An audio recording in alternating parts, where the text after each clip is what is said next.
Welcome to Soltron. This is my video review of my custom Leozack Leokaiser figure that I made. Here's the size comparison. He's almost exactly 12 inches, so I think he looks pretty good against this leader class Optimus Prime, and pretty good with Starscream too, actually. So I really love the aesthetics of this figure. I think all the proportions work together really well. He just looks awesome in hand. Maybe not this section so much, which is kind of unfinished. But I think he turned out really good. He's a really awesome looking display piece. Just the problem I have with this figure, and the reason I'm probably going to sell him, is he's just very rickety. I think this is one of the worst times in the Transformers line. Like, these figures had some of the worst quality control, as Power of the Primes, Combiner Wars. Things are way better now than when these figures came out, because these joints are just really loose, especially this thigh swivel is really terrible. And then if you do get an A stance, the ratchets have a lot of play, so this leg moves way too much. So you can't even get really good poses out of this guy. You'd have to get some rubber pads for the feet because he does a lot of sliding. So it's really hard to pose this guy. He just feels like a floppy mess, which is not my fault as a customizer. It's just the quality control of these figures back then was just really bad. This was just a bad time for Transformers in general. But yeah, I really do like the way this guy looks. He would look good on a shelf, so if somebody does buy him, I think this would make a really good display piece. But I just don't like him because I like to actually pick up and transform my figures, and this guy is just no fun to have in hand with his weirdly tight but weirdly loose hips.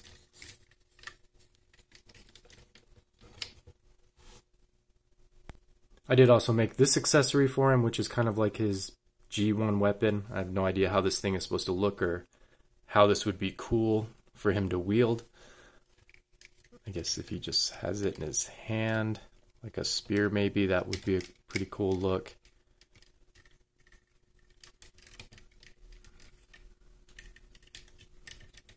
Yeah, I guess that's not too bad, but because you can't really pose this guy very much, I guess that looks okay. And you can take the drill piece off of here, and you got a couple of options. You can put it like in his palm here.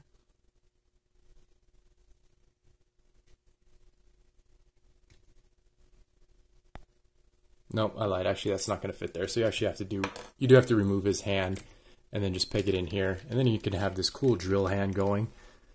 So that's a pretty good look. So that needs to be thickened up with glue.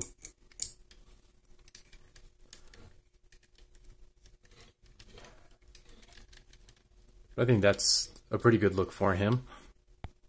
And these are the custom hands I made for him. So these are from the Combiner Wars hands. I just kind of simplified them. And there's a reason I took all the extra parts off. But so the fist does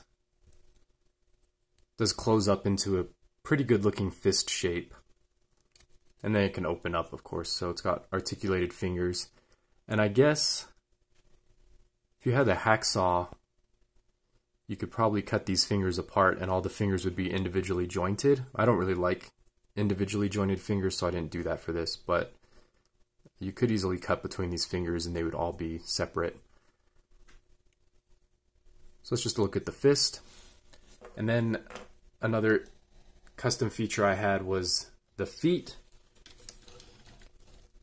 to look more kind of like the G1 feet.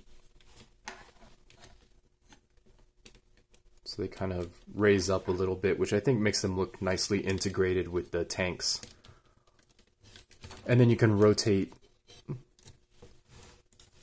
You lose the knee joint, but you can rotate the leg around and then rotate the feet to face front and flatten them out a little bit. And then you can get like his G1 leg look. There we go. So there's his bow-legged look, if that's what you prefer. So I'm just going to disassemble him so we can look more at his torso and his feet pieces. So this is what the feet look like when they're detached, and then it does have an ankle rocker too, and then a ball joint for the ankle, which does make it a little bit loose because these Lego ball joints aren't the best, but they do peg in very securely into the foot section because I use the original pegs. So you do get a decent amount of articulation, but again, it's a little bit looser than I would like because this figure is already kind of floppy. But that's how I designed the ankle joint. And then there's a reason that it's got this big gap and ugliness all happening there.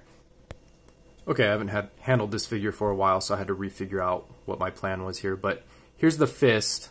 So if you just open it up like this, and you tuck it into this gap, you tuck the thumb in there, and then you just push everything into place. Now you have this component that puts everything together kind of nicely. You could, I guess, pretend this is a weapon. It's not amazing looking, but it folds together pretty nicely and is a good storage option. So that's some, I think, good engineering to handle the fist and the feet. You just put them both together into one component, and then you just peg that into whatever. And this is how I customized the tank. I don't know, is this Kill Bison, I want to say?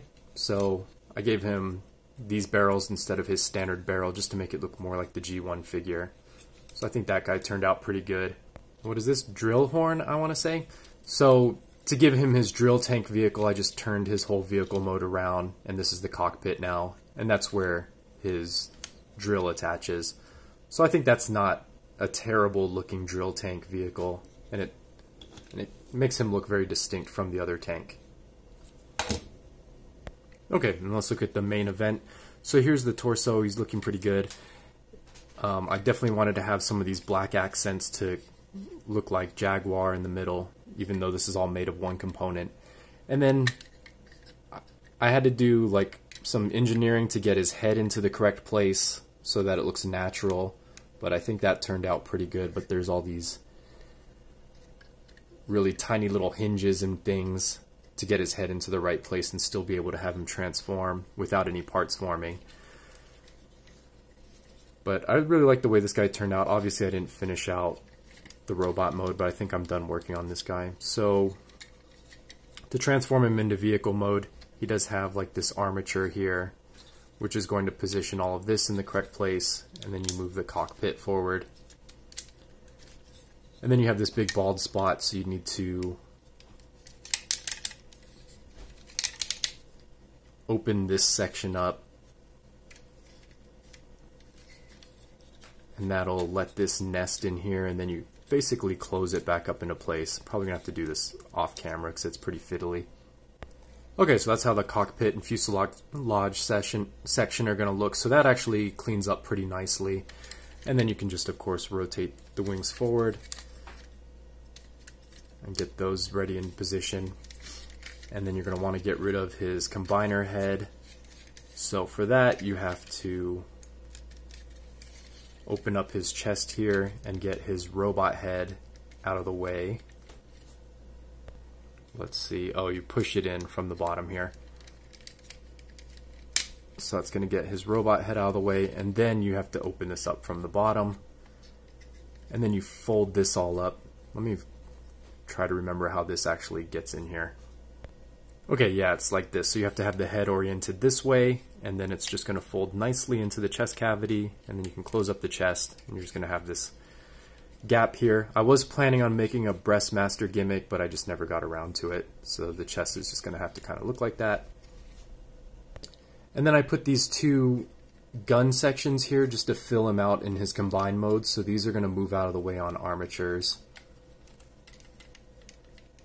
I forget how those work exactly. You kind of position them like that. And then you're going to transform the legs normally. So if you've had this Starscream Power of the Primes figure, you know how this works.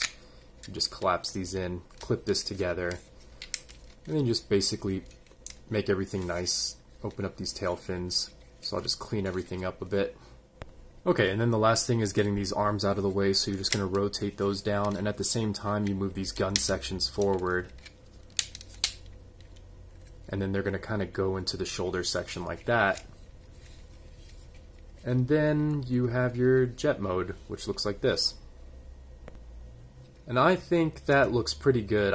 This is one of the few Transformers I had when I was a kid, so this brings back a lot of nostalgia for me, but I really always liked this figure, even though I didn't have the other combiner pieces. So this is how he looks with the rest of his team. I think they look pretty good together. He's most similar to this vehicle. I don't know what you call that. But he's also got the wings that can like angle back to give him a more aerodynamic look. But he's like a bigger version of this. And here's how he scales with Starscream. They look pretty good together. This guy looks a little stumpy, but that's to be expected. Starscream is just such an amazing figure. Okay, and you already got the idea for his transformation, so I'm just going to transform him into robot mode real fast to get this video done. So it's really simple. You're just going to pull out the legs, and then you can see he's already pretty much in robot mode. Just rotate his head around, and then you just open up his arm panels here to get his fists turned around from his arm assembly.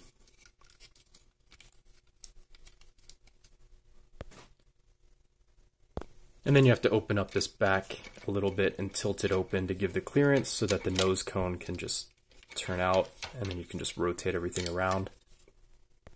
Alright, and obviously this is the mode that I put the least amount of time and work into, so it looks the most unfinished, but this is what he looks like if you just keep the cannons on his shoulders. His wings are on double joints, so you can really put these like in any kind of configuration. And then I like to have them swept back a little bit, make him look a little bit more dynamic. And then you can move these cannons around however much you want. Like you can have them just on his back so they're out of the way. Or you can have them kind of like turned forward as weapons.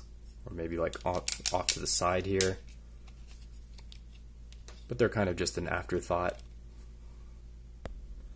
Alright, there he goes. Pretty much cleaned up. And then he's got all this kibble on the back, so he's a little bit back heavy, of course. But I think that looks pretty good. So I'll pose him with the rest of the team. Here he is with Starscream, so you can see they look very different. And Leozack just has a really unique look, and I think the paint helps a lot with that. Okay, and here's the team all together, and they're looking like a really good set. I really wish Hasbro and Takara would have used this mold instead of this junky one that they used for this original figure. I don't know what they were thinking. This mold is so much better. And I just want to point out one more thing before I end the video. I forgot that I made this little handle right here so that Drillhorn can actually two-hand this weapon, which looks really good. And then I also put these little pins right here so that when you do have them in combine mode, the legs actually sandwich together and stay together firmly, because usually these are really loose and they just unpeg very easily. So I did that, and I put a spot of glue here just to make sure everything's nice and tight. So that's at least one little fiddly thing that you don't have to deal with. And then if you do decide that you're going to buy this set, remember I said the word fiddly about 50 times, so I just want you to know what you're in for when you are buying this. And this is obviously incomplete and just unfinished looking in some places. Alright, so I'll see you next time. Remember to check my eBay link if you're interested in this set. It should be up in the next couple weeks.